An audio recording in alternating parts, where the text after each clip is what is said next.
Friday, sunny with a high near 73. Saturday night, partly cloudy with a low around 48. And Sundays, a chance of showers after 2 p.m. Partly sunny with a high near 70. Chance of precipitation is 40%. For Sunday night, a chance of showers and thunderstorms, otherwise mostly cloudy with a low around 54. Precipitation chance at 50% for Sunday night. Then for Memorial Day, showers likely, then mostly cloudy with a high near 73. Precipitation chance at 60%. And for Monday night, showers likely, otherwise mostly cloudy with a low around 57, and that chance is at 60%. That doesn't sound good for Memorial Day, but it's only Wednesday, so that could very easily change. In Farmville, we have got humidity at 88%. Our barometer now 29.78 inches. Our rainfall amount is for the past 6 hours, we have 65 100ths of an inch of rainfall thus far. Our winds are around 8 miles per hour from the east right now, and our current conditions, we do have some light rain outside, and our current temperature is at 58 degrees. That's also our low for the day. So that's your weather forecast brought to you by the Bank of Charlotte County with branch locations in Phoenix, Charlotte Courthouse, Brookneal, and their loan office in downtown Farmville. All right, our time is 8:34. We've got our birthdays coming up for you. The birthday calendar is brought to you by Terry Atkins Wilson, PC. The law office of Terry Atkins Wilson, PC, is located at 117 North Main Street in downtown Farmville. With deep roots in Farmville and our surrounding communities, Terry and her legal staff specialize in real estate law, wills and trusts, and business formations. Experience and professionalism are extended to every customer in every case. The needs and concerns of every customer are their primary focus.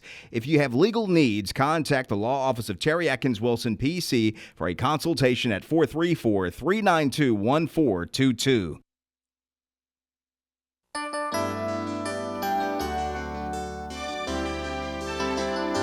All right, our birthday music is queued up, ready to go. In fact, it's going right now.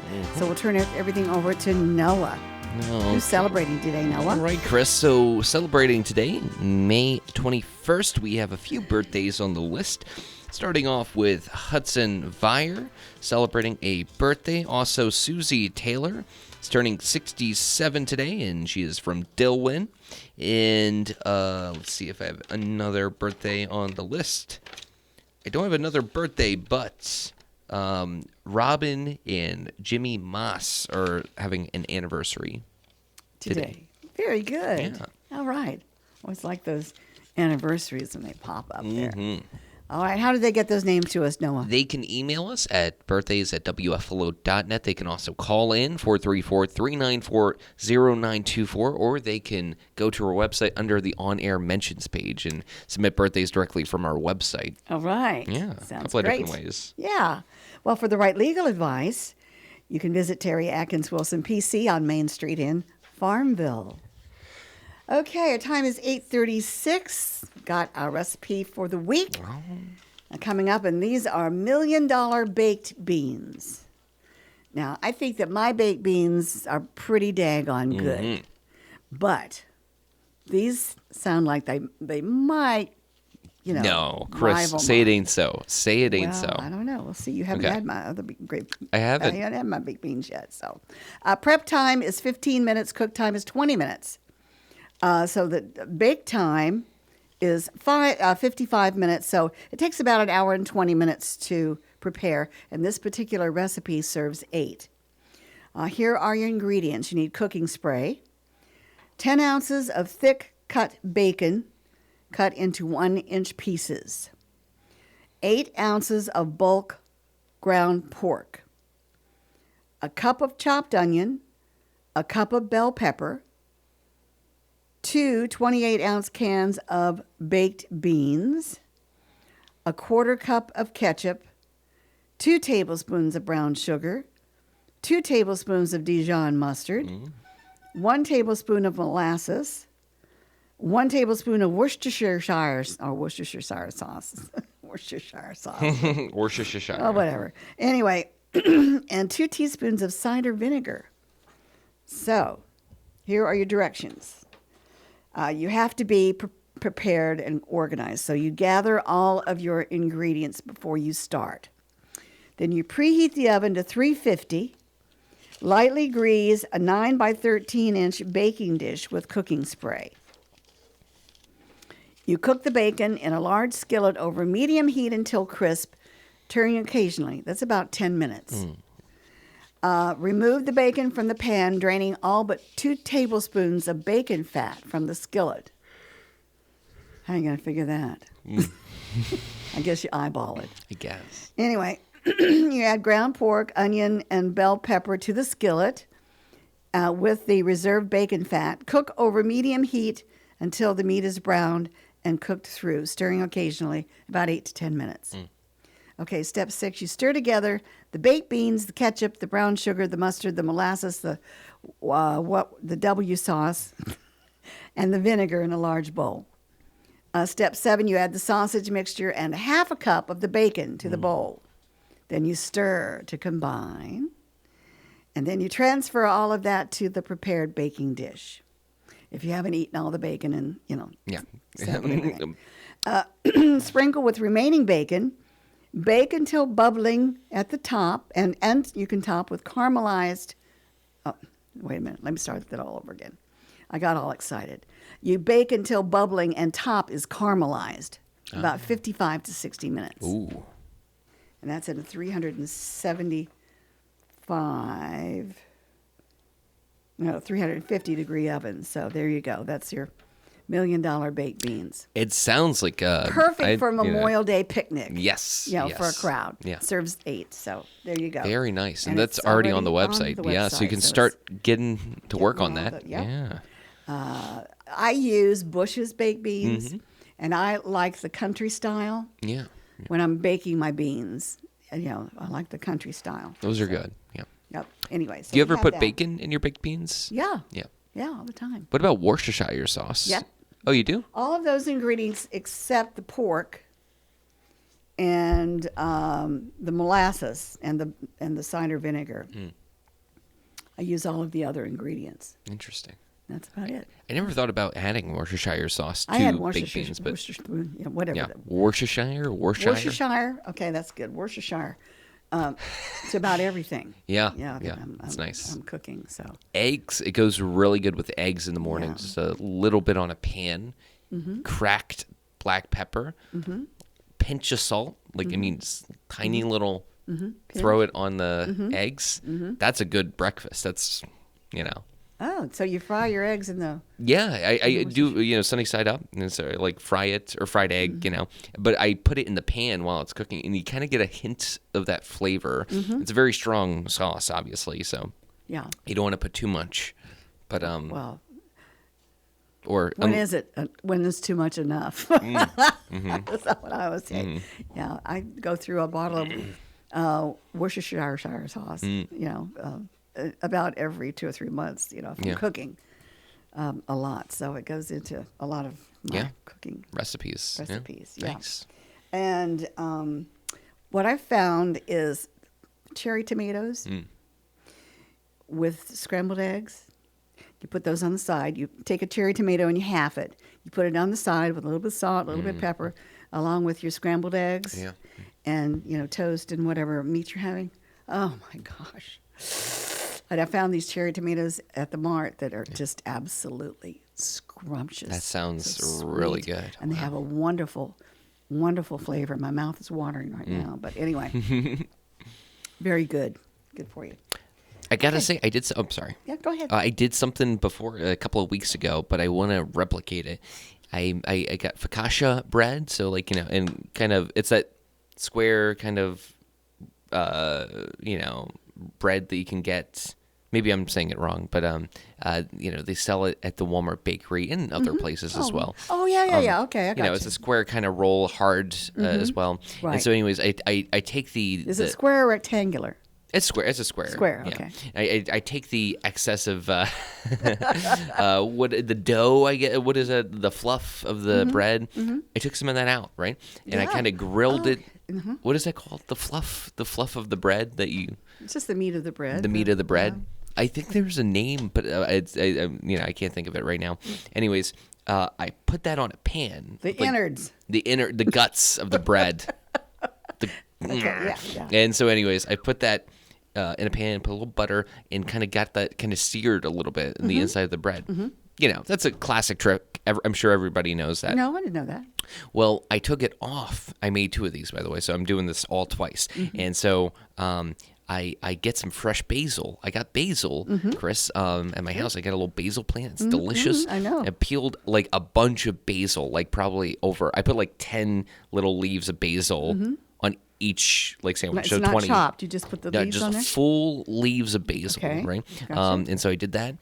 Fried up an egg, a little Worcestershire sauce, provolone, and I think this would go really great with if I got the little cherry tomatoes. Yes. It would be so good if I cut those in half and put them on the pan as well, but I didn't have those at the time. So it was just an egg, provolone cheese, and basil, and oh my goodness.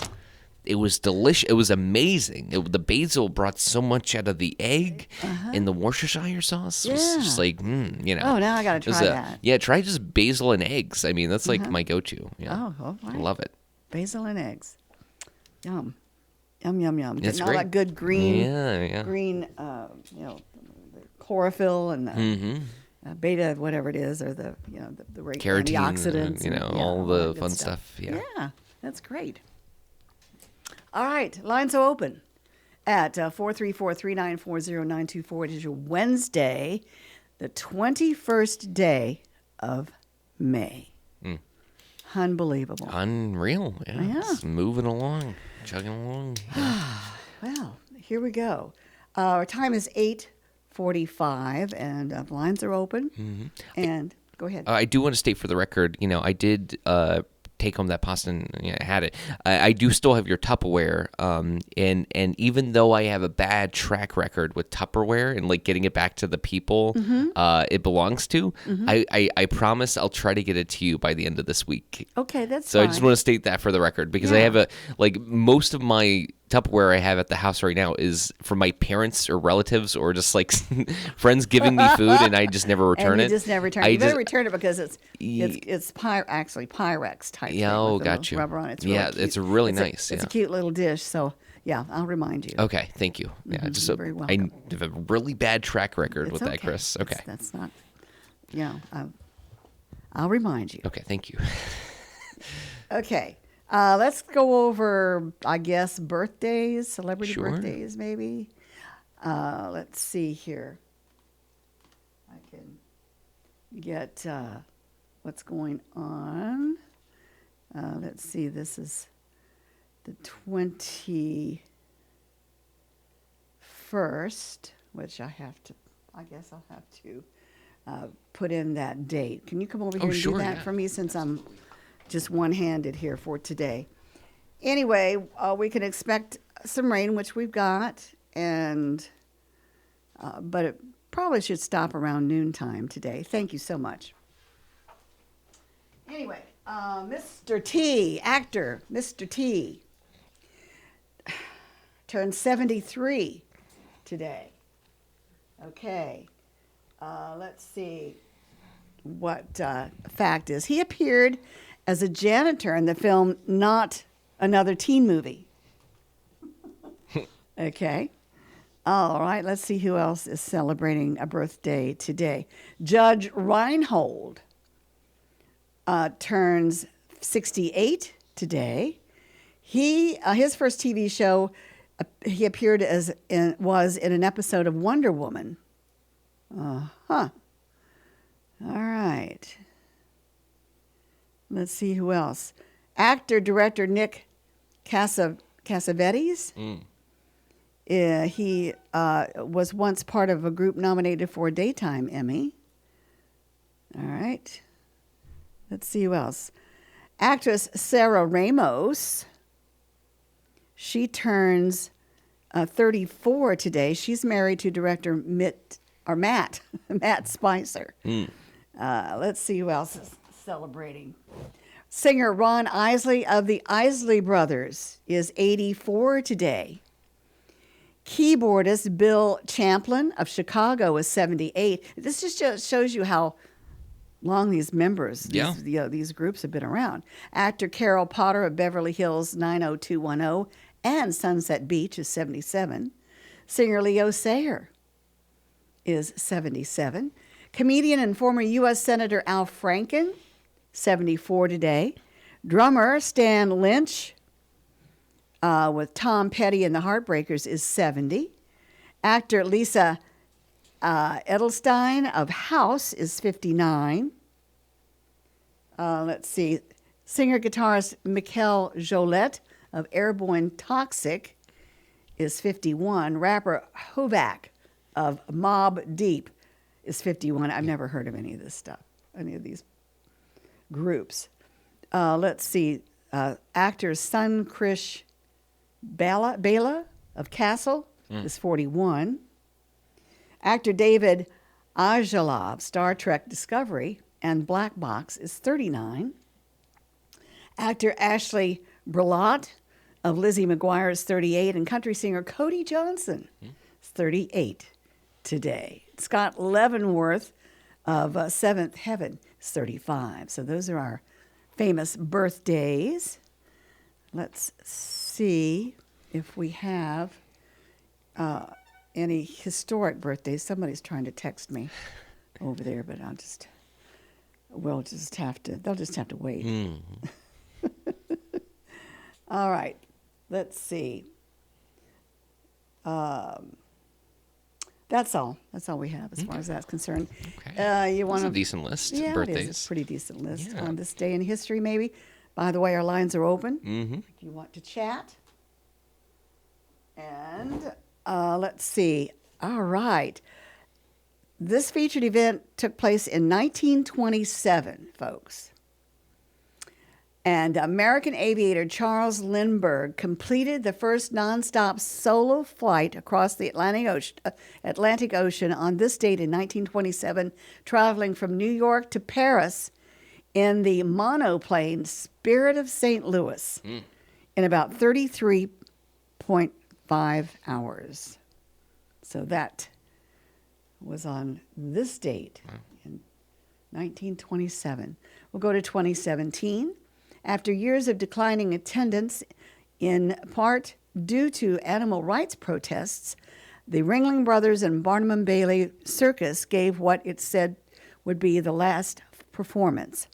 In 2023, the circus returned with an animal-free show, which, I don't know, I guess it couldn't have been as good, but maybe it was. I don't know. 2000, British author Dame Barbara Cartland, who wrote more than 700 books, mostly formulaic novels of romance, formulaic, I should say, of romance, love set in the 19th century, died at the age of 98.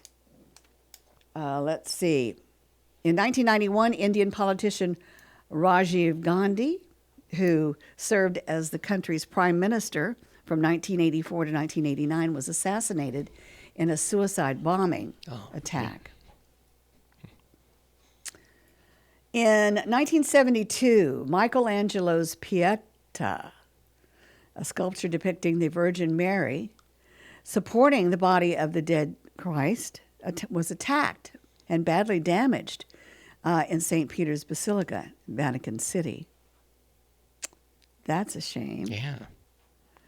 1932, American aviator Amelia Earhart became the first woman to pilot an airplane solo across the Atlantic Ocean. So that's interesting because on this date, Lindbergh crossed the Atlantic Ocean. No, true. And then on this date in 1932, that's 5 years later, Amelia Earhart became the first woman to do so. Interesting. Yeah. I wonder if she waited for the same day, too. Probably not. I don't know. She could have. 1921, Soviet nuclear theoretical Physicist and human rights advocate Andrei Sakharov, who won the 1975 Nobel Prize for Peace, was born in Moscow. 1881, Clara Barton founded the American Association of Red Cross, later known as the American Red Cross. 1871, the Commune of Paris revolted against the French national government under Adolphe Thiers, beginning a period of violence known as Bloody Week. Okay, and let's see. We'll quit. Oh, no, that was good. We'll just quit with that. Okay. All right. What you got? Jam-packed. Oh, well, I have an oddity I got from that pulled from the AP. All right. It says a loose pet kangaroo keeps police hopping again in Colorado. So apparently people are having pet kangaroos now. Chris, were you aware of this? Oh, boy. Yeah. Oh. How do you think Iggy would feel if you brought home a pet kangaroo? Listen, Iggy hops like a kangaroo. She does. Yeah, so they could be hopping buddies. Back and forth. Yeah. That's very interesting. So it says chasing a loose kangaroo is getting to be part of the job for police in southwestern Colorado City.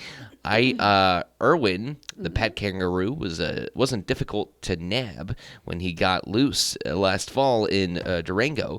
Still quite young at the time, he leaped into a bag similar to a mother's kangaroo pouch. Oh, That is kind of cute. that is cute. On Monday, though, Irwin got loose again. A police caller was worried he might get hit by a car. This time, Irwin had grown too big for a bag.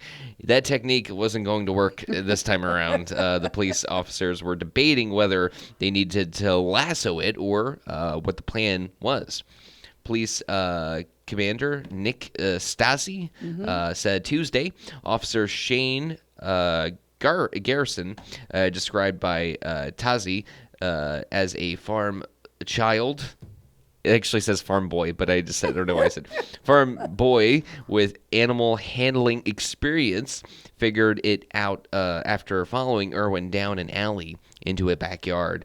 Irwin was still small enough as a about as big as a medium-sized dog for Garrison to corner him near a house, sneak up close and grab him. He was carried the kangaroo to a police truck back seat and shut the door, as seen in a different officer's body cam video. So, yeah, these kangaroos are, they're reckless. Oh yeah, they're bad boys. They're bad Joeys. Yes, they are bad Joeys. Yeah, they just kind of do their own thing. Yeah, man. It's like having an irresponsible roommate or something. I don't know. Maybe it's a high altitude. Yeah, I don't know, but so these Joeys are out there, and you got to watch your back. Gotta watch your front too. So I guess it's legal to have a kangaroo in Colorado because, it's legal to have anything in Colorado. Really? Yeah, pretty much. Yeah, pretty free-minded. Out Yeah. So, well, I hope Virginia legal. I mean, it might be already legal to own a pet kangaroo. It just seems like a bad idea. Yeah, it is. It's like, the fad that went through back in, I guess it was the 70s. One of those pet monkeys. Capuchin monkeys or whatever they are. I actually wanted one, but. Oh, you did? Yeah, I got turned down. Oh. The monkey turned you down? I wouldn't make a good mother. Monkey mother. Are you sure? No, it was my husband said no. I'm going to have a monkey go around the house. That's unfortunate. Yeah. Anyway. I mean, monkeys live to be how, 90? Yeah, tell me about it. Right? I've got birds that are going to outlive me. Yeah, exactly. Yeah, they're already 20-some years old. Yeah. All right. Well, listen. A man who tried to help a burglar cash in from the theft of a golden toilet, valued at £4.74 million, which is in American dollars at $6.4 million, was spared jail on Monday after a British judge said he had been taken advantage of by thieves. Okay. Frederick Doe, also known as Frederick Sines, was given a suspended sentence at Oxford Crown Court for his role in helping to sell the 18-karat gold fully functioning toilet, which was taken in 2019 from Blenheim Palace Now, the country mansion where British wartime leader Winston Churchill was born. Now, can you imagine even going to the bathroom on a $6.4 million toilet? Yeah. Can I imagine it? Yes. Is it something that I would do? Probably not. No. It's pretty crazy. It is crazy. It's crazy, yeah. All right, quote, those responsible for this audacious heist, 5 individuals could be seen on CCTV, were clearly intent on disposing of their ill-gotten gains quickly. Judge Ian Pringle told Doe, you foolishly agreed to assist. The toilet was part of a satirical art installation titled America. That's funny. That is funny. By Italian conceptual artist Maurizio Catlin, whose work of a banana duct taped wall to a wall was sold in 2024 for $6.2 million at an auction in New York. The toilet weighed just over 215 pounds. The value of the gold at the time was 2.8 million pounds, and it was insured for 4.74 million pounds. Now, the piece that poked fun at excessive wealth and previously been on display at the Guggenheim Museum in New York, which had offered the work to U.S. President Donald Trump during his first term in office after he asked to borrow a Van Gogh painting. The theft of the toilet, which has never been recovered and is believed to have been cut up and sold, caused considerable damage to the 18th century property, a UNESCO World Heritage Site filled with valuable art and furniture that draws thousands of visitors each year. Of the group who smashed a window to get into the palace before dawn on September the 14th, 2019, only 2 have been charged and convicted. So there you go. The world's most expensive toilet. Yeah. Yeah. Wow. All right. That's going to take Wrap us up it to up the and top of the hour. Going to conclude. wrap up the program. Yeah. All right. Thank you, Noah. All right, for Chris. helping me out. Of course. I'll be here tomorrow, too. I know. Hopefully I will be too. All right. Everybody take care. Thanks for your calls. Bye. WFLO AM in Farmville.